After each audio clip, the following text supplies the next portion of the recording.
closing out the cycles.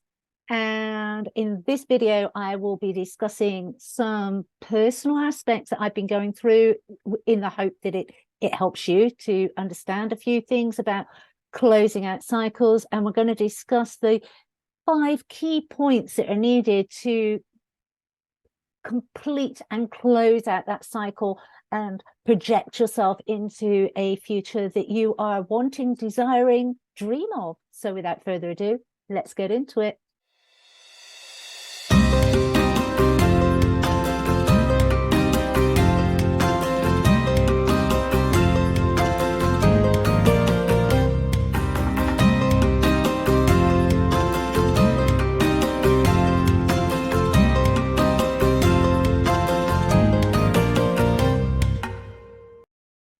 Hi, and welcome to Oak Law Door. For those of you that don't know me, my name is Claire Attio. To returning subscribers, thank you, thank you, thank you. And closing out cycles, it's interesting. We are in a time of lots of change, lots of energies coming in to help us, to support us, to close out old ways of being, old ways of thinking, old ways of basically going through the motions, playing out the stories and the programs and the learned behaviors. And we're moving in to a time of actually being more conscious, being aware of those programs, of those habits, of those ways of being that really don't function for us. And today is the full moon, super full moon. And last night I was in bed and I sat there doing my habitual prayers and gratitude for the day. And I was setting intentions for moving into the future, what I'm kind of thinking, mulling over what I'd like to what seeds I'd like to sow, basically what seeds I'd like to sow moving into the future. And it was interesting because obviously doing that, we review and we reflect a little bit. And I started to get images of my father's last days. And obviously it brought a tear. And I was kind of, afterwards, I was sat there and I was thinking, well, this is nearly 20 years ago. And I was thinking, why has this come onto my spectrum? Because nothing comes into our mind without there being a reason, without there being a lesson in there or a gem that we need to take to move forward. I sat there and I was thinking, and I really couldn't grasp it last night. And this morning when I woke up and I was pondering it over again, and I was thinking, okay, there is definitely something in this. And I went and took the dog for a walk on our usual walk. And I love Divine, because Divine, for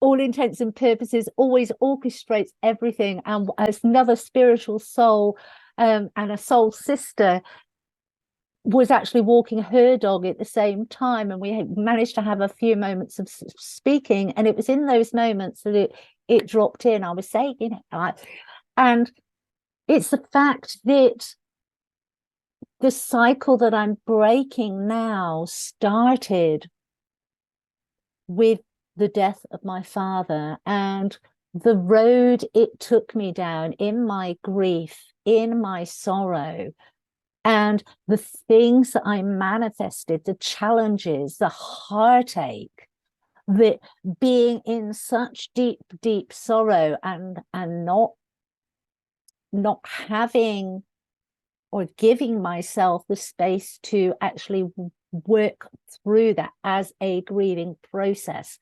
And it's a bit of an embarrassment to say that, because as a lot of you know, I'm actually a trained nurse, and so helping people through the grieving process, talking them through the grieving process, making sure they take every single step has been a big part of my life. And here I was, and I didn't do it.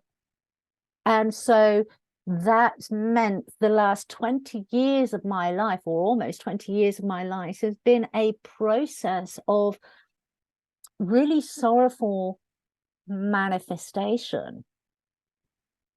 And it's quite sad to think that I've actually done that, but within that I have learnt huge amounts, and I've taken some real gems, and it's allowed me to do a lot of work on myself and really step into my power, my sovereignty, and be my authentic self every day. And obviously that changes, that gets a little bit better every single day. And so there's no regrets there. There's no oh woe me. There is just positivity. But it was very interesting to see that, and very, very inspiring to be able to understand, to finally understand what the last 20 years has all been about. I've kind of got through it. I've pushed through it, pushed myself through it with positivity, with saying, oh, well, there's been lots of lessons and I don't regret it, and there's been, this has happened and that's been fantastic and I've learned this, and that's all true. But I never had that deep anchored understanding until this morning that actually the last 20 years has been my grieving process, and the things I manifested into my life were because of where my energies and my frequency were. And so it feels really, really liberating. And I wanted to share that with you because many, many people write into me and say, this has happened, why is this happening in my life? I don't understand it. And it's very easy to sit there, and I've understood for many years the principle of we manifest everything within our lives, so we take responsibility and accountability, but sometimes you can't see how you've manifested it.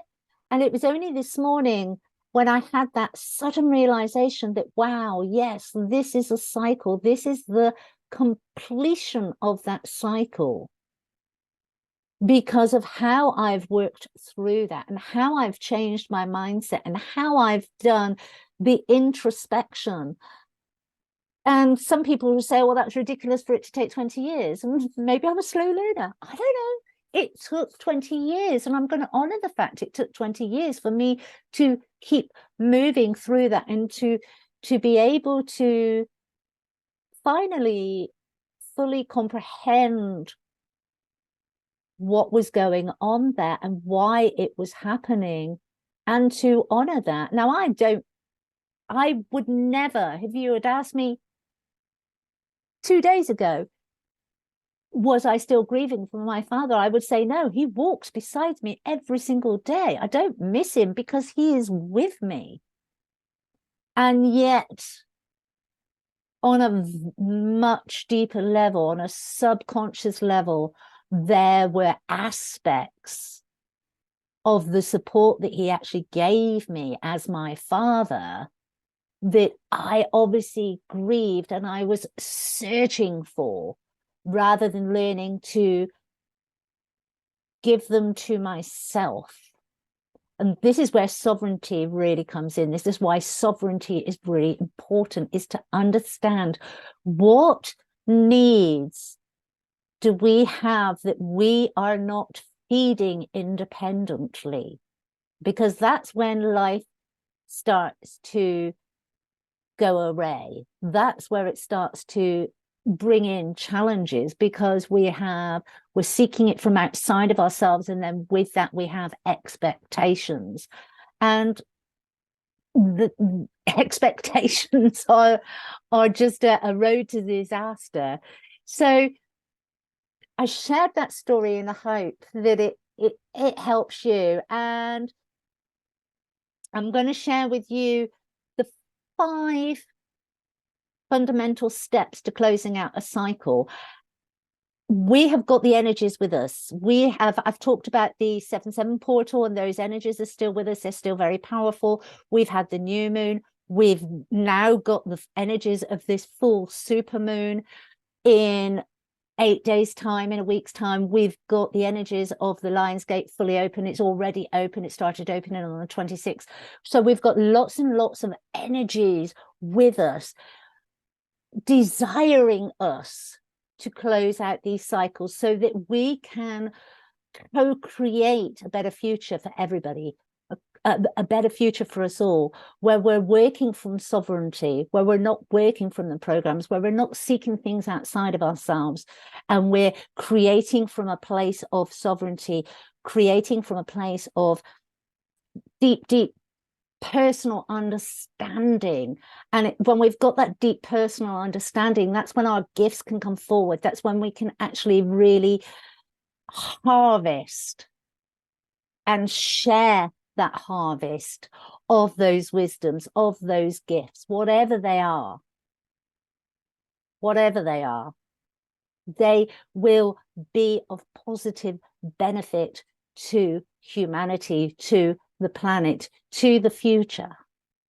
So the first one is reflecting in knowledge. Take the time to reflect on the cycle that you're about to close. Acknowledge the experiences, acknowledge the lessons, the emotions associated with it, work through them, bring them into balance, bring them into a mental clarity, whether it's positive or whether it's been challenging. Recognize the impact it has had on your life, and then bring peace to yourself within that. The second one is set clear intentions. Defining your intentions is imperative when closing out a cycle. So you're looking at, what are you hoping to achieve by closing this cycle out? Whether it's letting go of the negative emotions, learning from your past mistakes, making room for new opportunities, for new doors to open. Really get clear and set those intentions. The third one is embrace forgiveness. And I know so many people struggle with this, but forgiveness is the key. Without forgiveness, we end up being chained to that challenge, that circumstance, that person that has caused us that pain. So the forgiveness is not about them, it's about you. And if you're struggling because you've received a lot of pain because of somebody else's actions, just remember, hurt people. Step away from what happened to you and be a little bit more reflective on why they feel the need to hurt.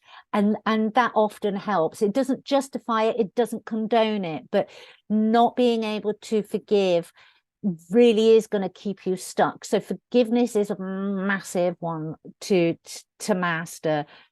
The fourth phase is creating a closing ritual, whether that is a little prayer. I love, and it's very, very powerful, is to write a letter. Write a letter, especially if it's with another person, but it can still be done with circumstances. Write a letter, write everything that you need to say, and then at the end, give the love, give the forgiveness, give the gratitude, and burn that letter. Burn that letter so that you are burning off those energies that may still be lingering within you. And you can use the violet flame to pull the energies from the fire, using the visualization of the violet flame, pull that into you and allow it to burn and rise right the way through your body, burning off all negativity. Set that intention, bring in the ascended masters to help you release anything that is left. But writing the letter is very, very powerful. You're giving yourself a voice in situations that you possibly didn't have a voice at the time, or weren't equipped or felt empowered enough to have a voice at the time. And so writing a letter gives you that empowerment back. You're pulling back your own power, and you're writing, you're saying what you need to say, and then you are finishing it. You are ending that letter with love, with gratitude, with forgiveness, and you burn it.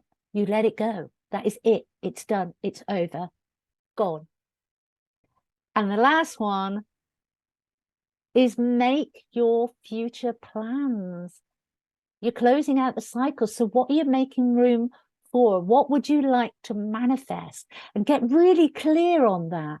And not so much when we talk about manifestation, most people think about materialistic things, and that's fine. There's nothing wrong with that. But if you come at it from a place of, what do I want to feel? So for some people, they may say, I want my own home. Okay, you want your own home. Now, you could sit there manifesting and visualizing, and it is quite good to get specific, I'll get my words out, over the type of home you want, whether you want detached or semi-detached, whether you want it in the country or you want it in the city. All of that's absolutely fine. But your home is not just a house. And those all pertain to a house. So what do you want to feel in your home? When you walk in through the front door, how do you want to feel?